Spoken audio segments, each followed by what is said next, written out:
Hey, everybody, it's Thursday night tonight. The battle in the South between the Buccaneers hosting the Atlanta Falcons. This is the second time they've played each other. They opened the season with the Bucs, getting out of Atlanta with a win. The Falcons failed on a last-second field goal to tie the game at that point. Anyway, Matt, it's not the best division in football, but we're about to see how things are progressing for two teams that have been pretty banged up.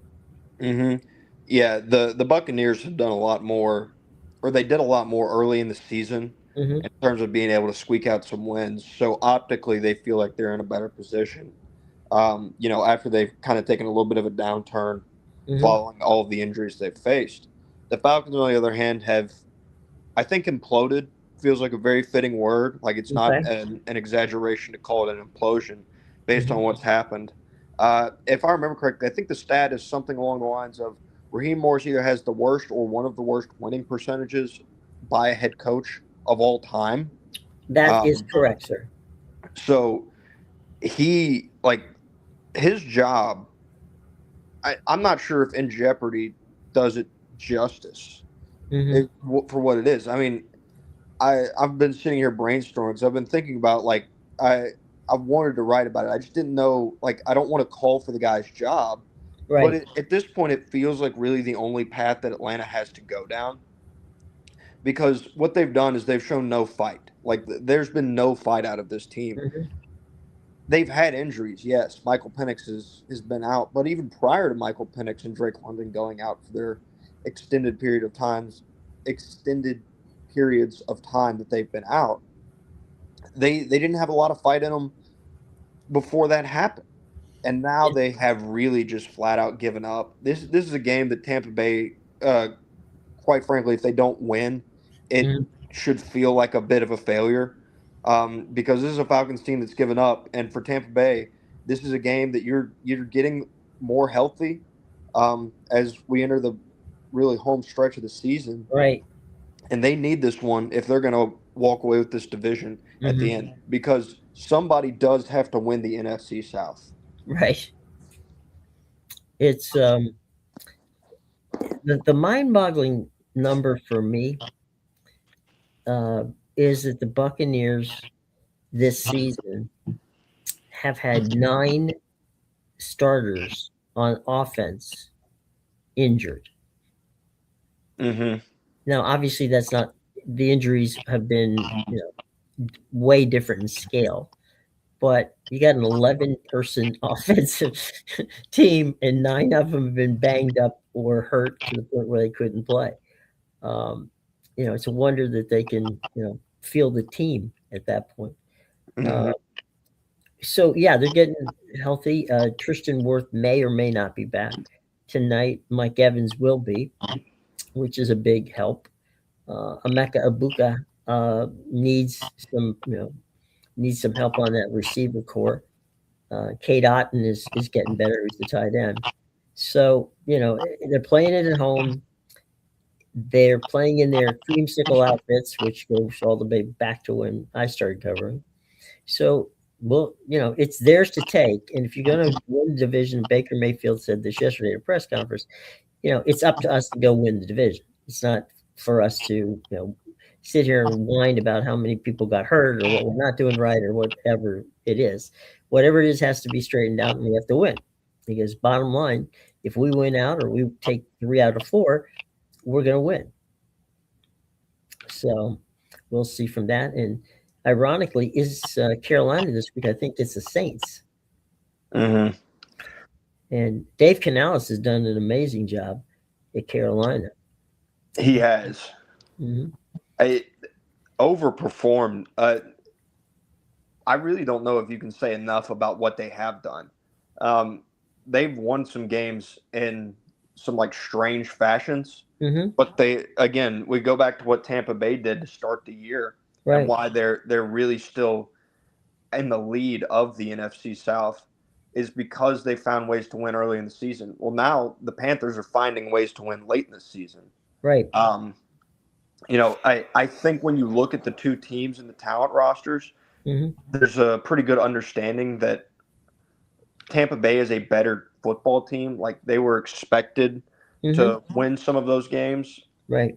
Carolina hasn't been expected to win these games that they've been winning, No, and you got to give credit where it's due because they have played very well in these past few weeks. it's funny. I mean, Dave Canales was 2 years ago the offensive coordinator who helped resurrect Baker Mayfield's career. Mm-hmm. And so it would make sense that you would want Dave Canales as a coach. And so, you know, he's now doing his working wizardry there. Then Liam Cohen comes in, and Liam was the quarterbacks coach with the Rams when Baker came to the Rams. Mm-hmm. So Canales, leaves, and they hire Liam Cohen as the offensive coordinator. Now Liam Cohen's in Jacksonville and has that team, at near the top of the South. Yeah. So, you got two guys who, you know, uh, have one person in common, and that's Baker Mayfield. Um, so it'll be an interesting thing to see how, um, the Bucs play the Panthers twice in the final 3 weeks of the season. They play on the road next week, and then they finish the season with the Panthers. Um, I don't. I mean, I think that uh, I think the Bucs should be able to handle this one, but they also should have been able to handle the one with the Saints, and they didn't. Mm-hmm. Um, so I mean, look, this is the old clarion call, right? It's what you're supposed to do. If you don't want to control your own destiny, then lose tonight, and that way you might be in a bit of a pain in the neck. But if you can't beat Atlanta, as banged up as imploded as you said they are, and I agree with you, um, then there's problems. Now, Kirk Cousins has given the Buccaneers traditionally, you know, issues before, but Mm-hmm. I don't think this is the Kirk Cousins that anybody's going to worry about. No, I mean Kirk Cousins just had like as rough as the offense has looked. Hmm. I don't think Kirk Cousins has really been given a good shot Oh no, to it's not his win. fault. Yeah. Yeah. And so it's tough. I know he didn't look good last year. Supposedly he was playing through injury when he didn't look good, when he really Hmm. kind of took that downturn in the middle of the season. Sure. It's been more of the same though. He's gone to Kyle Pitts a lot though. That's been his obvious safety blanket. But it's what has happened is Atlanta had a lot of glaring issues Hmm. early in the season. When they lost football games, their inability to win outside, which I chronicled a lot earlier in the year. Right. Um, their absence of a run game and really the disappearance of Bijan Robinson, a lot of those losses as well. Same issues are still arising, but now you've got an older, significantly less mobile, and no offense to Kirk Cousins, but he doesn't have the same arm talent that Michael Penix does. No. So, for as rough as the offense could look at times with those issues, now with Kirk Cousins at the helm, it looks even worse. Yeah. You mentioned Kyle Pitts, and Bijan. Uh, here's an area. I'll tell you what. Here's an area. If you're going to watch the games tonight, pay attention to it. Pay attention to how the Buccaneers linebacking core handles the middle of the field on these short passes. Mm-hmm. Pass to Bijan, or possession catch by Kyle Pitts for a first down, that kind of stuff. Moving the chains type stuff. Mm-hmm. Because the Buccaneers in that linebacking core have not. That's where their Achilles heel has come this season, which is why I suppose they brought in JPP to see if he could play. Um, Now, I spoke to guys down there this morning, and they tell me that JPP was surprisingly good and fit, to play. Now, Mm-hmm. you know, I don't know what the I don't know what the uh, football equivalent is to a pitch count, but I think that's what they're going to have with him. They'll put certain packages where JPP will be in the game, so we'll see. And that's if they activate him. I mean, we'll have to see if that happens as well. That Hmm. around 5 o'clock this afternoon, we'll know whether or not he's been activated. But yeah, for tonight, I would pay attention to that because if Atlanta, is to be successful, that's that's where they'll make up the bread and butter right there in the center of the field. Hmm. Um, Yeah, and it's if going to be a lot. Bucky Irving on the other side, if Bucky Irving can get his legs back under him, he and White on the running game should keep Atlanta because I know Raheem is blitz crazy. Um, it should keep Raheem honest. Hmm. Yeah, I just don't. I don't really see like it's the NFL, so anything can happen. Right. I just don't know how Atlanta would win this football game. Quite honestly, I Hmm. I, I just don't see the path for them. But I mean, you've chronicled many times exactly what you know the problems are of the Falcons, and you have to wonder. And this is a problem with Raheem. Okay, Hmm. Raheem is one of the nicest men you're ever going to meet. He is from the Dungy camp, right? Hmm. So he's very honest and very open. I honestly, and this is not to, he's a tremendous defensive coordinator. Okay, Hmm. he's a smart guy in that room. I I was really surprised when Atlanta hired him. Yeah, He would not have been the first guy on my list, as much as I like him as a person and respect him as a football mind. yeah.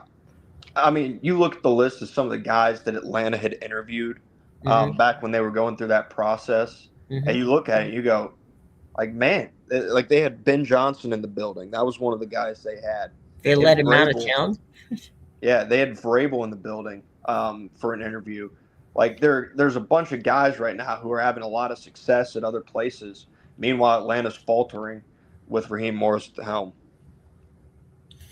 Yeah, I mean it's going to be interesting to see how that is. That game, of course, tonight on Prime Video. Kickoff is right around 8 o'clock. Pregame show at 7, and then of course the postgame stuff. So it kicks off the season this week, and we only have 4 more regular season games to go. So Yeah, we'll see how this little melodrama plays out. yeah, it's a short season, a lot shorter Yeah, than I think people typically give it credit for. yeah, Uh, I think for the people in Atlanta, they're probably pretty glad it's a short season, if I had to guess. yeah. I would think so as well. It's going to be tough. All right, so let's pop from the Buccaneers and Falcons game tonight to the bizarre situations going on at the University of Michigan. Yeah.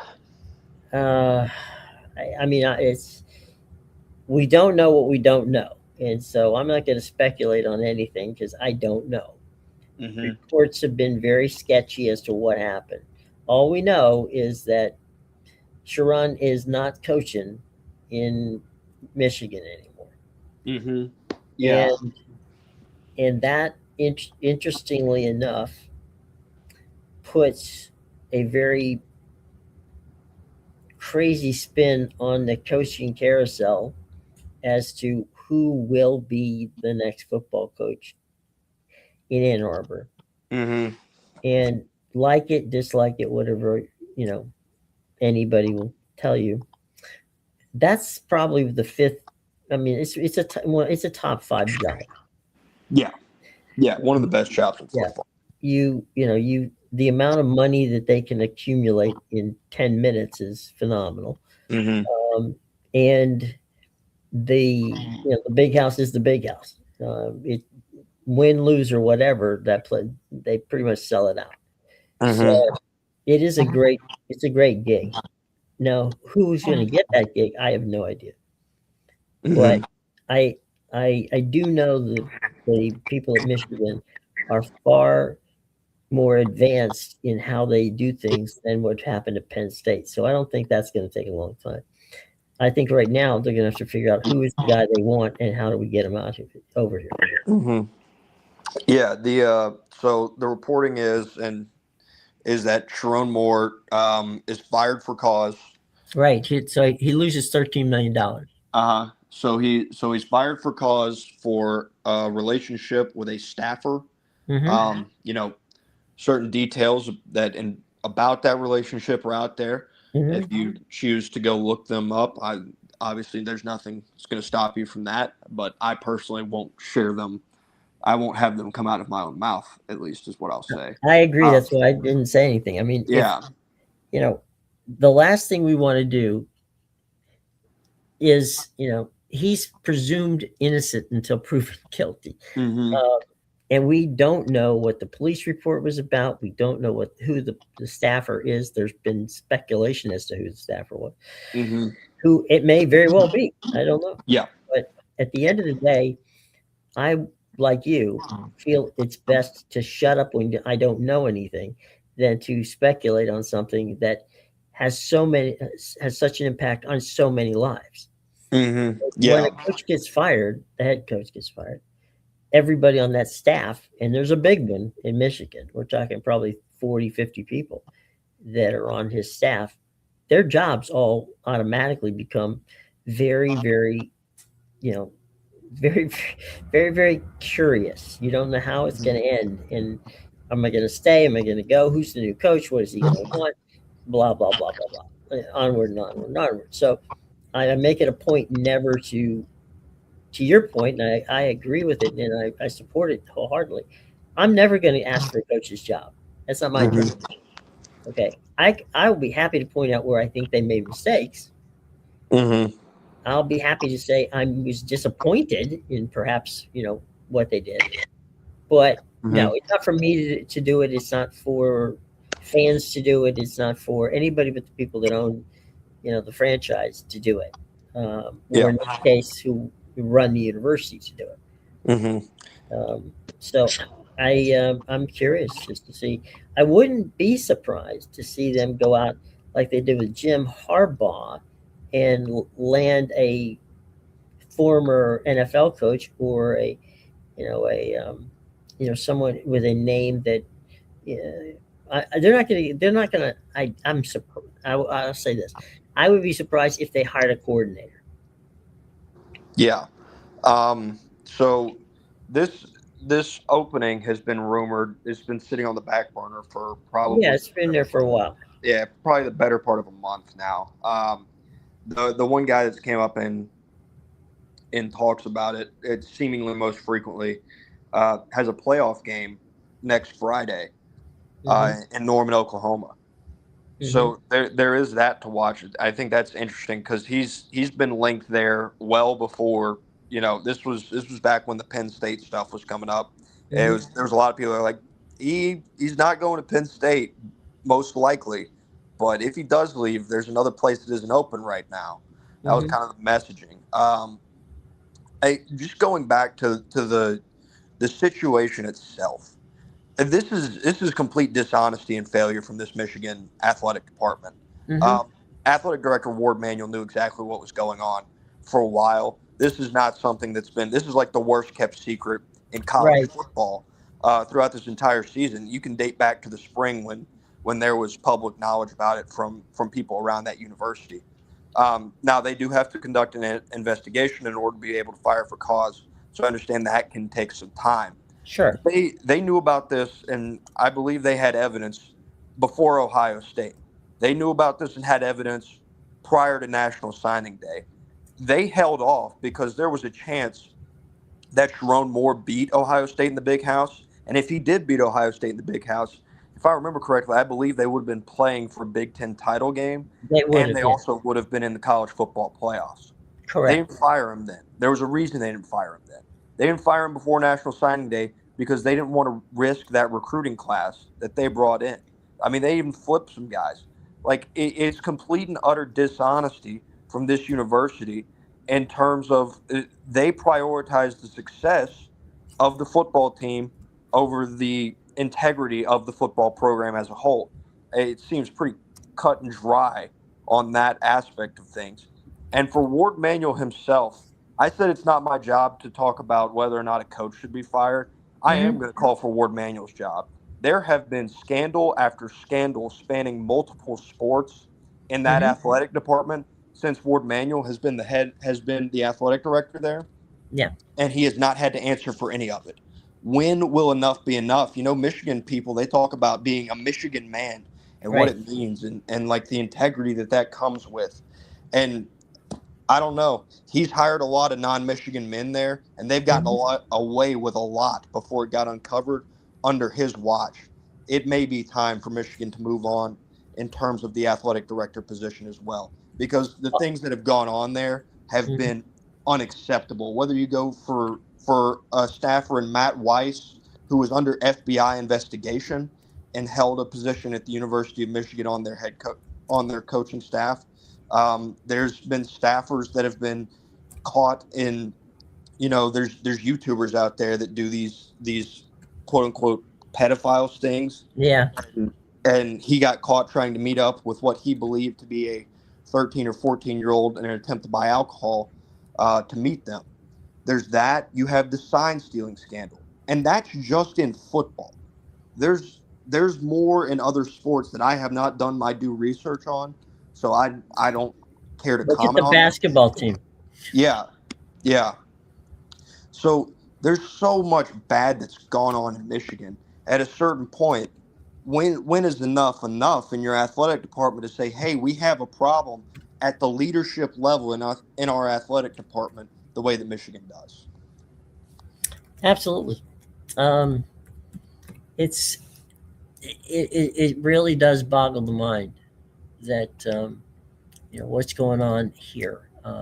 Just it's crazy. It's absolutely 100% crazy uh, because it is, as we've said before, an amazing job Mm-hmm. and a job which for all intents and purposes, you would think everybody and their grandmother wants to have it. Yep.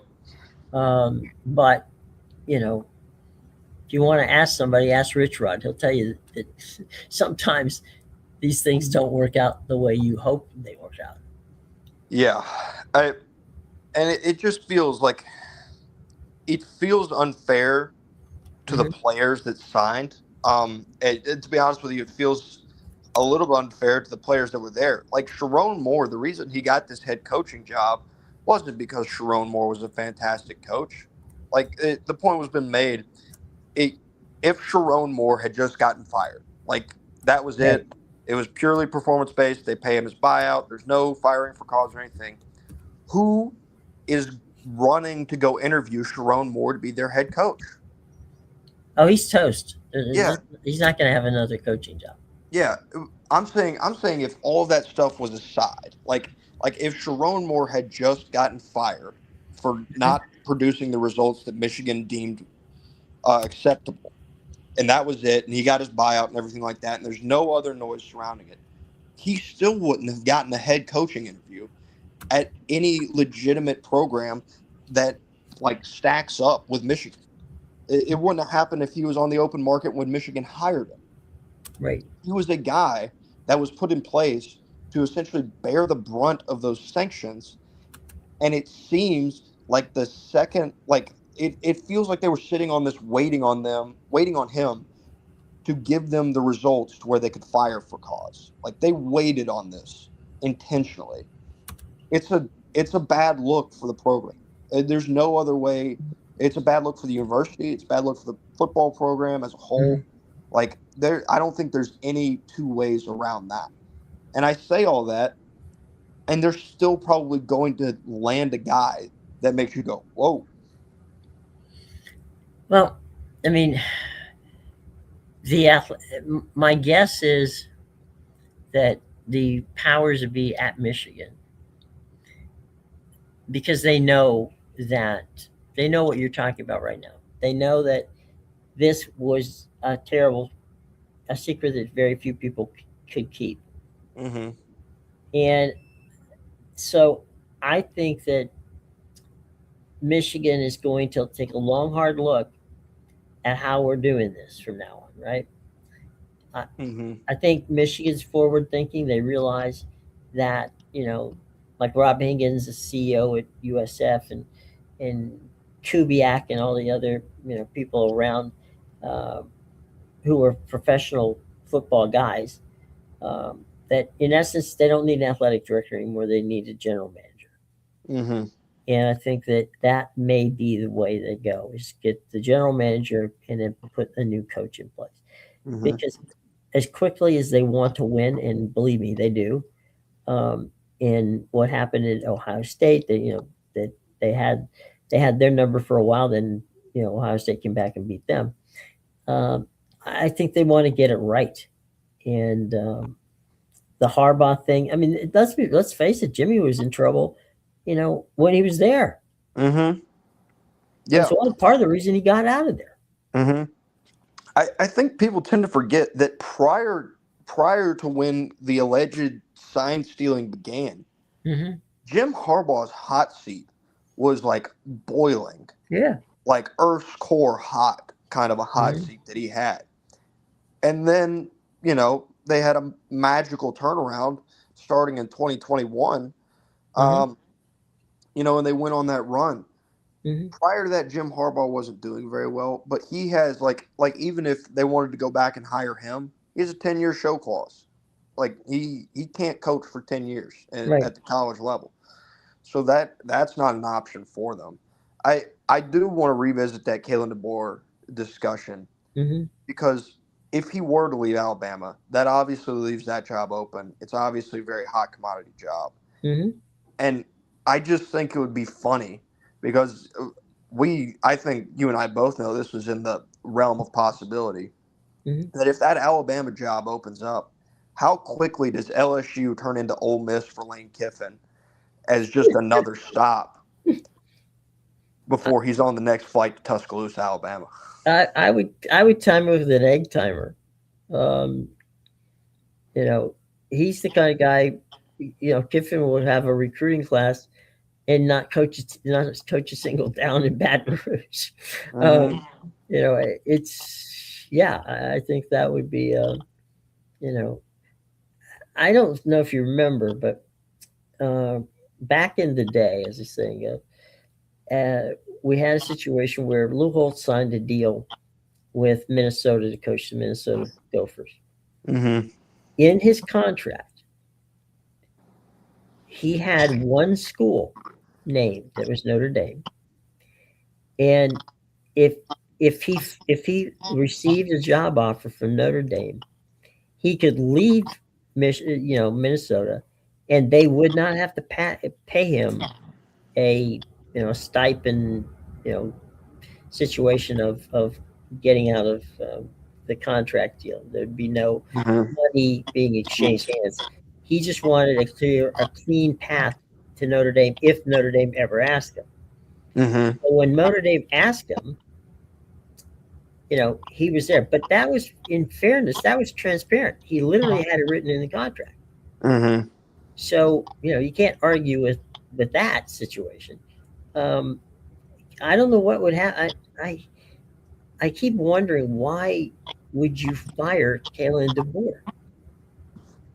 Well, in this situation, I don't think it would be Alabama firing them. Firing No, him. you I'm mean not. him wanting to leave to go to Michigan? I believe that is it. Huh. If the reporting that I've read surrounds it, it's not that Kalen DeBoer is unhappy at Alabama, but it does bear the question: how hard is it to replace Nick Saban? It's impossible. You can't do it. He was never going to be able to come in and produce the same results because as much as people love Nick Saban and for as great as he Mhm. was, regardless of what happened his last couple of years, because Alabama wasn't the early years of Saban in the last couple of years. But when Saban left, they were always going to look at Alabama through the rose-colored glasses of what Saban was, really at the height in the mid 2010s. That's what people were going to think of when they thought of Nick Saban in Alabama. That's kind of what the expectations were going to be on Kalen DeBoer. And at a certain point, Kalen went 9-3 last year, and he went, what was it, 10-3 this year, and made the Yeah. playoff. And there's a lot of people I talked to an Alabama fan the other day. They said, "I don't think we deserve to make the playoffs." Like that's a common sentiment throughout Alabama fans. Mhm. So at a certain point, you know, coaches, I'm sure they're not reading message boards and scrolling Twitter all the time and stuff like that. But they hear stuff. Like he knows the way the fan base feels about him. And I wonder if it's just like I can jump to another one of the top jobs in the country and not have the pressure of trying to replace Nick Saban still. Because even at going into next year, that's still going to be present there. And I don't have to worry about this fan base that's complaining that I won 10 games because I didn't do it the right way they wanted to. So there's reason and understanding as to why Kalen DeBoer maybe isn't unhappy, but would be looking at his other options. Right. Um, Basically, after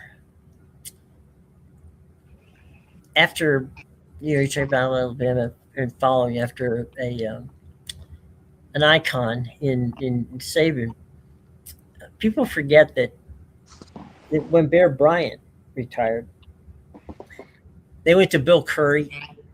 Bill only coached a couple of years there. He was the SEC Coach of the Year. He left not with a losing record at all.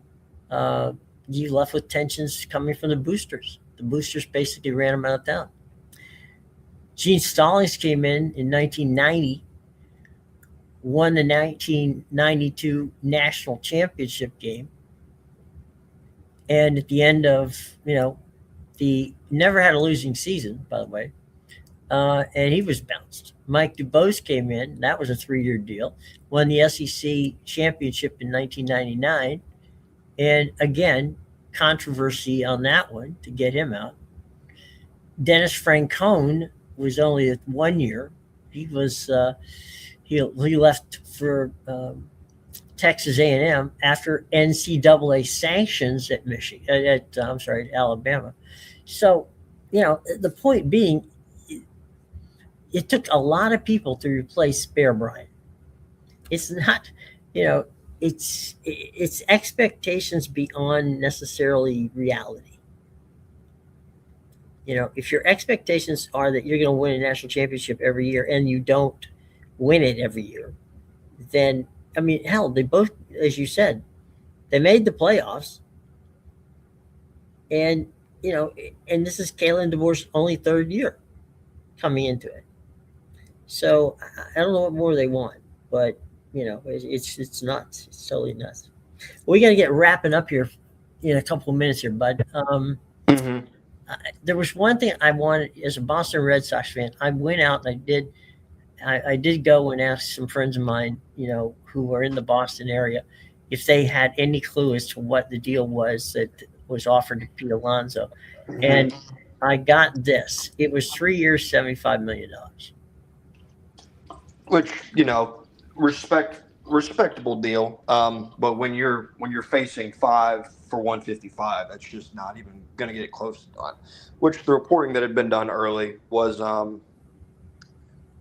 that the Red Sox didn't want to go. It really, the Red Sox and the Mets did not want that 5th year. They were both very bullish on that 5th year for Pete Alonso. So the years doesn't surprise me. I would say them being at 25 million annual average is a little bit surprising, given given the messaging that the Red Sox front office had given headed into Hmm. the offseason. Well, sometimes you'll throw that thing out there knowing you're not going to get caught, right? Mm-hmm.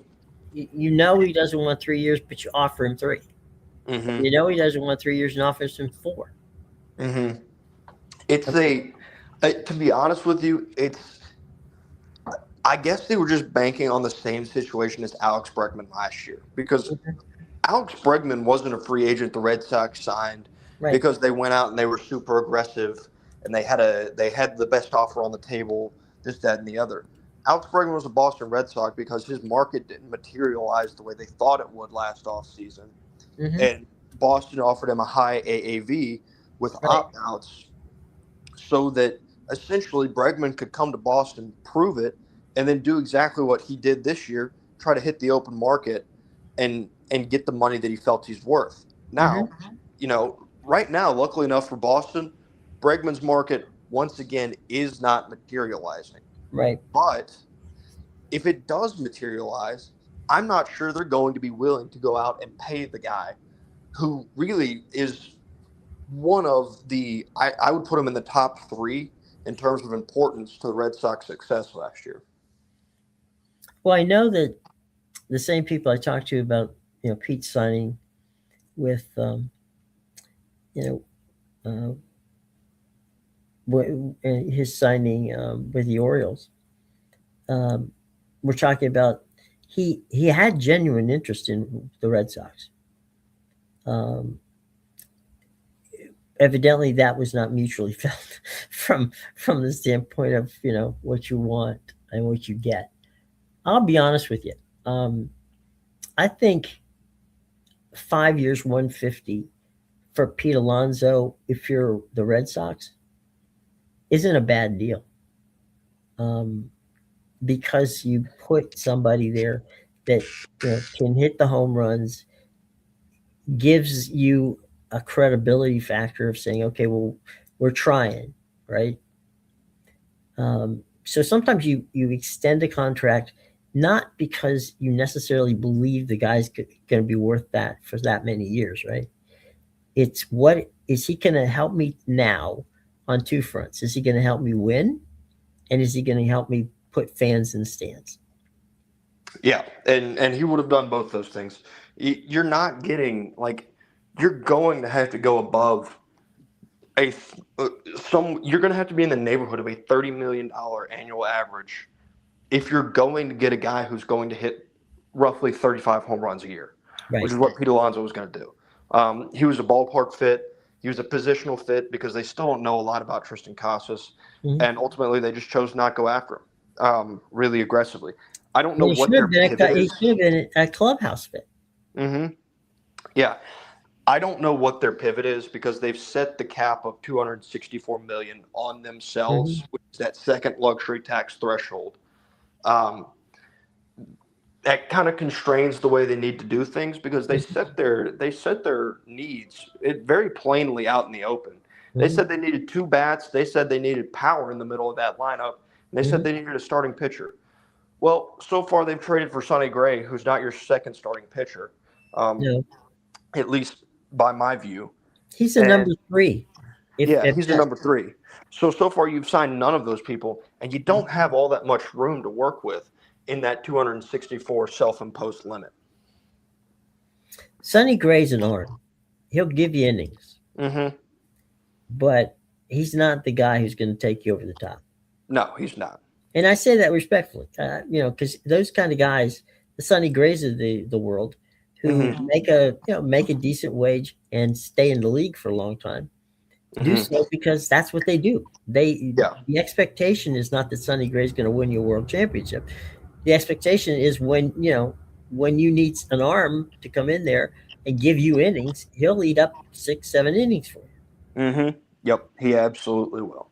So So it's not a bad thing. It's just that you know it's not a splash hire, and it's not necessarily, it does help, but it doesn't necessarily get you across the finish line.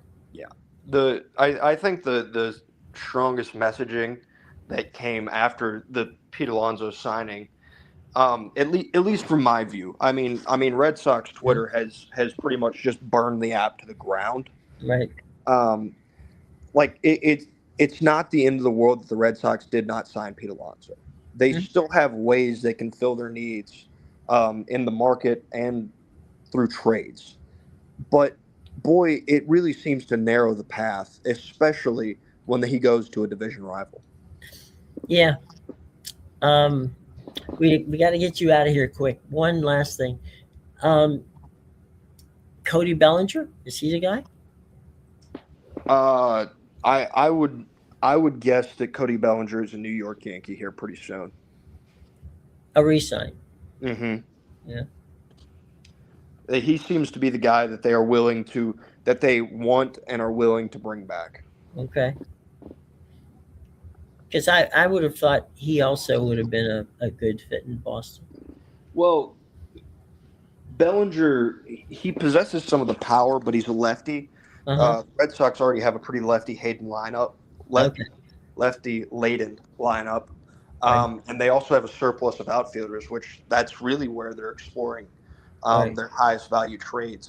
Is Duran seems to be the one that's most likely to go Hmm.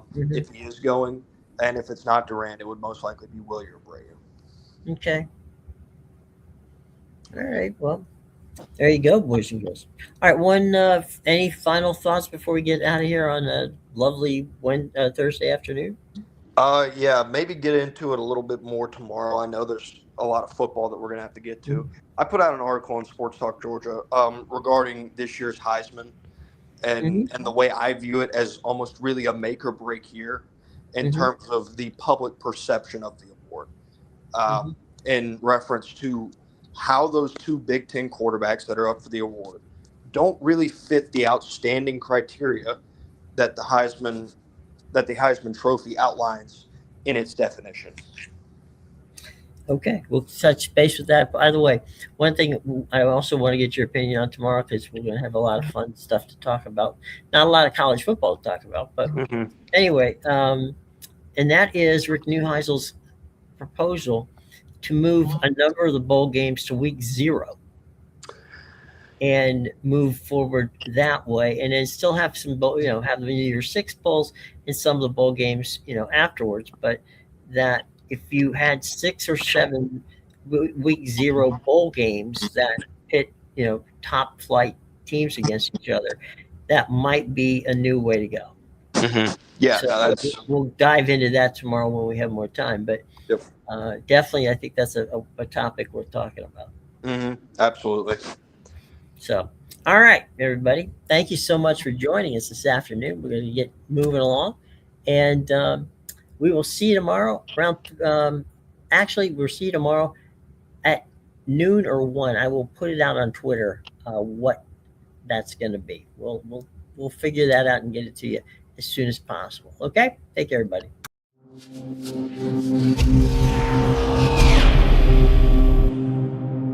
Was I muted that whole time? Got it.